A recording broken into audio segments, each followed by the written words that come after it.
Hello everyone, welcome to Unacademy platform. आप सभी का स्वागत है।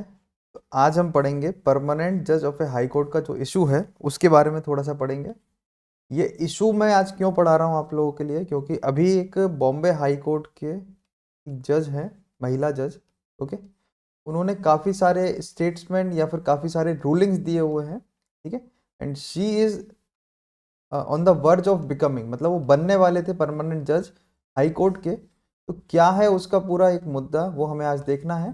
तो मैं अभी अगले जो आपके 10-15 मिनट पढ़ाऊंगा आपके लिए, तो वो सारा मुद्दा इसी के लिए रहेगा कि वो किस तरीके की उन्होंने रूलिंग दिया था, क्या हाई कोर्ट के जज बनने की क्राइटेरिया रहते हैं, और क्या क्या क्वालिफिकेशन है हाई कोर्ट के जज बनने के लिए। एंड एंड में मैंने एक क्वेश्चन भी डाला हुआ है जो कि बिल्कुल यूपीएससी के सिलेबस से या फिर यूपीएससी के क्वेश्चन फॉर्मेट से वो बना रहता है। तो मैं चाहता हूं कि कमेंट सेक्शन में आप सभी लोग उसका आंसर दें। ठीक है, before this I would like to introduce Unacademy platform. Unacademy is India's largest education platform providing education to lakhs of students in which you will going to get daily live classes, live tests and quiz, unlimited access to the classes and structured course.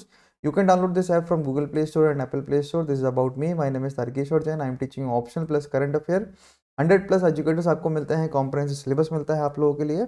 इसके अलावा iconic and plus दो plan मिलते हैं आप लोगों को। तो 12 month का प्रोग्राम है आइक प्लस का, वो TJLIB कोड अप्लाई करके आप यहाँ पे ये परचेज कर सकते हैं, और आप लोगों को यहाँ से ये जो परचेज करने के बाद डिस्काउंट मिलेगा वो 10% का आपके लिए डिस्काउंट मिलता है। इसी तरीके से आइकॉनिक प्लान है, वो 1,07,000 का है, 2 साल का, जो आपके लिए 96,300 रुपये का पड़ता है। बस आप लोगों के लिए अप्लाई करना है कोड TJLIB, और आइकॉनिक में आप लोगों के लिए ये एक्स्ट्रा फैसिलिटीज मिलती हैं। ऑप्शनल में भी सेम चीज़ है। अनअकैडमी में ट्रांसफॉर्मेशन के लिए एक अनअकैडमी 2.0 समिट चलाया गया है। स्पीकर्स आपके लिए ये सारे देखने के लिए मिलते हैं, बहुत बड़े बड़े बहुत नामी ग्रामी आपके लिए स्पीकर्स मिलते हैं। अनअकैडमी कॉम्बैट 7 फरवरी से शुरू किया गया 2021 से। टाइम है हमारा 11 बजे। आप आइए और इस कॉम्बैट में पार्टिसिपेट करिए। 60 मिनट्स में 60 क्वेश्चंस हैं और 6 सेक्शंस आपके लिए दिए जाते हैं, और ये जितने भी होते हैं और फोर्टनाइटली बेसिस पे मिलते हैं। And you can win the prizes also at the last. Unacademy 1 year 2 year batches भी शुरू कर रहा है, और वो शुरू करने वाले जो बैचेस हैं वीकेंड बैचेस भी हैं, जो कोई वर्किंग वुमेन वर्किंग मैन रहते हैं उनके लिए वीकेंड बैचेस भी हैं। तो 6 फरवरी से शुरू किए गए हैं। 1 फरवरी से अपने एक्सपर्ट बैच शुरू किए हैं फॉर 1 ईयर NCERT के लिए, पूरा आपके लिए पढ़ाने के लिए। तो जब आप एक बार बैच में खरीदते हैं तो you can express all this facilities eight one go. Okay, and eight the last Unacademy plus and iconic जो अपना ऑप्शनल प्लान है वो 88,000 रुपीज़ का है। TJLIB कोड अप्लाई करना है, एंड आइकॉनिक की प्राइस जो है वो हाई होने वाला है। अब अपन मुद्दे पे आते हैं। तो परमानेंट जज ऑफ ए हाई कोर्ट क्या मुद्दा है वो हमें थोड़ा सा देखना है। तो एक्चुअली में एक जस्टिस है, ठीक है। तो जस्टिस का नाम क्या है? जस्टिस पुष्पा वीरेंद्र गनेडीवाला। तो क्या नाम है? जस्टिस पुष्पा वीरेंद्र गनेडीवाला। थोड़ा सा समझना होगा क्योंकि हमारी सोसाइटी जो है वो एक प्रोग्रेसिव सोसाइटी है। ठीक है, सोसाइटी हमारी रिग्रेसिव नहीं है। कानून जितने भी हमारे सोसाइटी में बनाए गए हैं, चाहे वो पॉस्को एक्ट है या फिर हमारे यहाँ विशाखा गाइडलाइन है। विशाखा गाइडलाइन किसके लिए है? महिलाओं के सम्मान, sexual harassment at work place के लिए, जो सम्मान के लिए महिलाओं के लिए वो बनाया गया है। बच्चों के लिए पॉस्को एक्ट बनाया गया है, जो इनके साथ सेक्सुअल हरासमेंट्स होते हैं।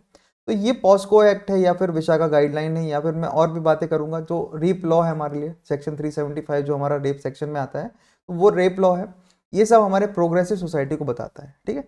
बट देयर आर जजेस, okay, there are court, there are supreme court, there is high court also, जो हमारे यहाँ पे ये प्रोग्रेसिव सोसाइटी को थोड़ा सा ब्रीच करता है, ठीक है। वो ब्रीच करने के उनके एक अपनी एक दलील होती है, उस दलील को पेश किया जाता है, क्योंकि जज जब होता है तो जजों के सामने दलील वकील भी पेश करता है, और वो अपोजिशन साइड का भी होता है, और एक एक्यूज होता है और एक विक्टिम होता है।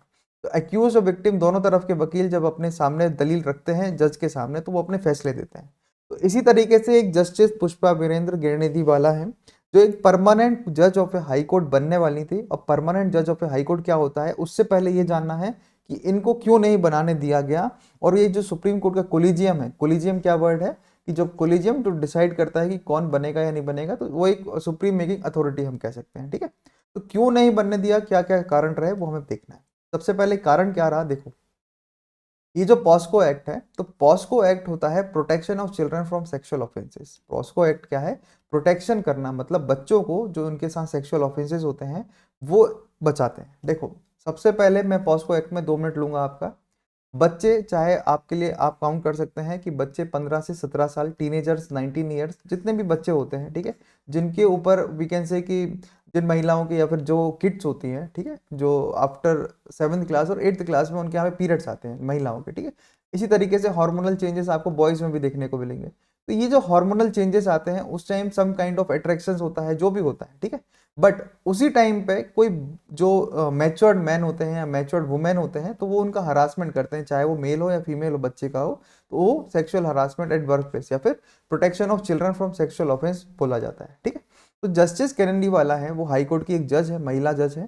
तो उन्होंने एक कंट्रोवर्शियल स्टेटमेंट दिया, एक नहीं 3-4 स्टेटमेंट दिए। तो उसमें सबसे पहले स्टेटमेंट क्या है कि उन्होंने एक जजमेंट को पलटा, वो है पॉस्को एक्ट का, जिसमें एक्यूज किया गया था कि जो टेस्टिमनी है रेप कंप्लेनेंट की, उसको इंस्पायर नहीं किया गया कॉन्फिडेंस ऑफ द कोर्ट। मतलब कि जो एक रेप विक्टिम थी उसको नहीं माना गया इसमें दलील में। मतलब पहले वो गए थे लोअर कोर्ट में, केस जीत गए थे, बट अपर कोर्ट में ये जो हाई कोर्ट में जब केस गया तो उसको दलील को पेश कर दिया गया, मतलब अपोजिट कर दिया गया, और पॉस्को एक्ट के तहत उसको गलत माना गया। पॉस्को एक्ट में क्या क्या होता है, तो पेनिट्रेटिव सेक्सुअल असॉल्ट, ठीक है, जिसमें हम बोलते हैं इंटरकोर्स।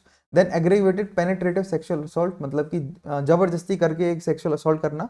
एक होता है एग्रीवेटेड, और उकसा के, चाइल्ड पोर्नोग्राफी, उनकी पॉर्न बना देना, क्लिप बना देना। और उसके बाद आता है स्टोरेज, मतलब उनको डराना धमकाना through their media clipping surrounding कर करके, ठीक है। तो जस्टिस कैनेडी वाला उन्होंने रिवर्स किया कन्विक्शन ऑन द ग्राउंड। अब ग्राउंड क्या रखा गया कि जो रेप है वो रीजनेबल ग्राउंड नहीं बता रहा है इस करेक्ट, हम इसलिए जजमेंट को पलट रहे हैं। चलो ठीक है, मान लिया। अब इसके बाद उन्होंने क्या बताया कि जब एक किसी के सामने, बच्चे के सामने, अगर आप पैंट खोल के, जिप खोल के अपने एक जो प्राइवेट पार्ट्स हैं वो दिखाते हैं, तो माइनर के हाथ, मतलब माइनर के सामने, तो वो क्या माना जाएगा, वो माना जाएगा, गलत नहीं माना जाएगा, ठीक है। तो वो गलत नहीं माना जाएगा and does not amount to sexual assault as defined under section 7 of the POCSO act, ठीक है।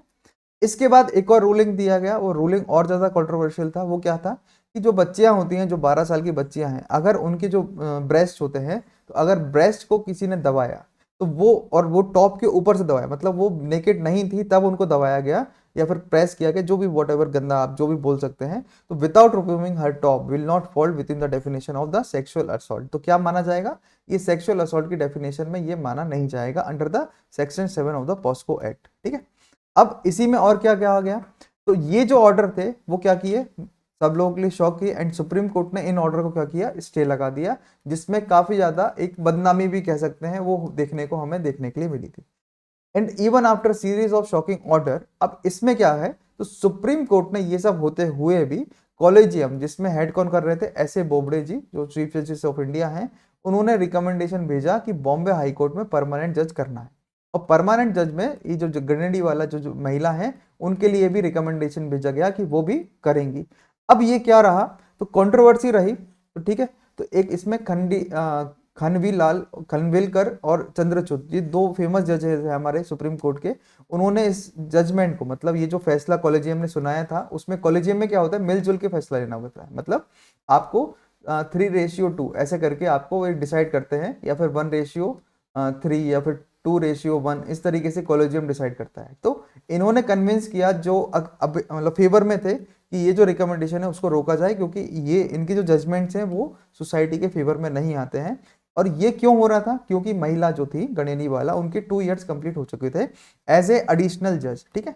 अब she was a panel advocate of various banks and insurance companies and a honorary literature in colleges of Amravati university. तो इतनी reputed महिला होने के बाद भी ये सब हमने देखा। ये तो था पूरा न्यूज में, ठीक है। अब न्यूज के बाद हमें पढ़ना है कि अपॉइंटमेंट क्या होता है और उनकी नियुक्ति में एक्टिंग जजेस क्या कहलाते हैं। ये सब चीजें हमें अब बैकग्राउंड में जाना पड़ता है। मैं हमेशा आप लोगों के लिए बोलता हूँ static portion plus dynamic portion, तभी आपका एक यूपीएससी तैयार होता है, ठीक है। अभी हमने क्या देखा, एक डायनामिक पोर्शन देखा, अभी हम स्टैटिक पे आते हैं। तो देखो इस कॉन्टेक्स्ट में हमें क्या पढ़ना है कि प्रेसिडेंट अपॉइंट करता है, एक होता है एडिशनल जजेस। तो देखो अभी क्या थी, ये एडिशनल जज थी जिनके लिए एक्सीड, मतलब 2 साल से ज्यादा एडिशनल जज को हम नहीं बना सकते। एडिशनल जज क्यों बनाया जाता है, क्योंकि प्रेसिडेंट को लगता है कि वर्कलोड ज्यादा है, तो हमें एडिशनल जज हाई कोर्ट में बनाने की जरूरत है। और एडिशनल जज के पावर भी वही रहते हैं जो एक नॉर्मल जजेस के रहते हैं हाई कोर्ट में, ठीक है। तो अभी प्रेसिडेंट को लगेगा, मगर 2 साल से ज्यादा वो एडिशनल जज जो है नियुक्त एक बार में नहीं किया जा सकता, ठीक है। एंड द नंबर ऑफ जजेस शुड बी इंक्रीज, तो ये माना जाता है। और ये कौन करता है, प्रेसिडेंट इनको अपॉइंट करता है, ओके। सेकंड आते हैं हमारे एक्टिंग जजेस। एक्टिंग जजेस क्या होते हैं कि एक्टिंग जजेस can be appointed when any जज, कोई भी जज चीफ जस्टिस के अलावा अगर अपनी, याद रखना, चीफ जस्टिस के अलावा अगर अपनी परफॉर्मेंस नहीं कर पा रहा है, एब्सेंस है या फिर किसी कुछ भी हो चुका है उनके यहाँ पे, तो व्हेन ए परमानेंट जज of a high court is appointed is, उसको बोला जाता है अपना एक एक्टिंग चीफ जस्टिस। तो परमानेंट जज ऑफ ए हाई कोर्ट को अपॉइंट किया जाता है एक्टिंग चीफ जस्टिस की तरह पे, ठीक है। तो ये होते हैं एक्टिंग जजेस, और अगर नॉर्मल जज होगा तो उसको प्रमोट किया जाएगा जज के तौर पे। तो एन एक्टिंग जज hold office until the permanent जज रिज्यूम्स हिज ड्यूटीज। तो जो एक्टिंग जज है क्या बना जाता है, परमानेंट जज, जब तक कि पुराने वाले जज वापस नहीं आ जाते। तो ये क्या काम हुआ, it is neither an additional nor an acting जज, और वो बियॉन्ड 62 साल से ज्यादा नहीं कर सकते, क्योंकि हमने कभी पढ़ा है कि 65 साल सेंट्रल गवर्नमेंट में रिटायरमेंट की एज होती है और 62 ईयर्स अपने स्टेट गवर्नमेंट में रिटायरमेंट की एज होती है, और वही हाई कोर्ट भी फॉलो करता है, ठीक है। अब थर्ड वन आता है कि जो रिटायर्ड जज हो गए होते हैं, जिनकी 62 साल से ज़्यादा उम्र हो चुकी होती है, तो वो रिटायर्ड हो गए होते हैं। तो जो हाई कोर्ट में रिटायर्ड जज हैं वो क्या करेंगे, प्रेसिडेंट की कंसेंट से, परमिशन से उनको रिक्वेस्ट करके वापस से हाई कोर्ट की जज पे बिठा सकते हैं, ठीक है, फॉर ए टेम्पररी पीरियड। तो they can sit and act as a जज of a high court for a temporary period. ये तो अपना इधर तक था। अब आता है क्वालिफिकेशंस, थोड़ा सा क्वालिफिकेशंस भी देखेंगे। तो जज की जो appointment of a high court है उनकी क्वालिफिकेशंस क्या होनी चाहिए, ऑब्वियसली सिटीजन्स ऑफ इंडिया होना चाहिए, और जुडिशियल ऑफिस भी हेल्ड करना चाहिए in the territory of India for at least 10 साल। याद रखना यहाँ पे 10 साल वर्ड यूज किया गया है, और वो एडवोकेट होना चाहिए। एडवोकेट मतलब जो दलील पेश करता है जज के सामने। तो एटलीस्ट फॉर 2 और more such court in the session at least for 10 year. तो 10 साल से ज्यादा का एडवोकेट भी रह चुके हैं वो हाई कोर्ट में, और 2 और मोर सच कोर्ट्स में इन सेशन, ठीक है। अब इसमें हम बात करते हैं इंडिपेंडेंस ऑफ द जजेस इन द हाई कोर्ट। अब आता है हमारा जो कॉन्स्टिट्यूशन है वो सिक्योर करता है इंडिपेंडेंस।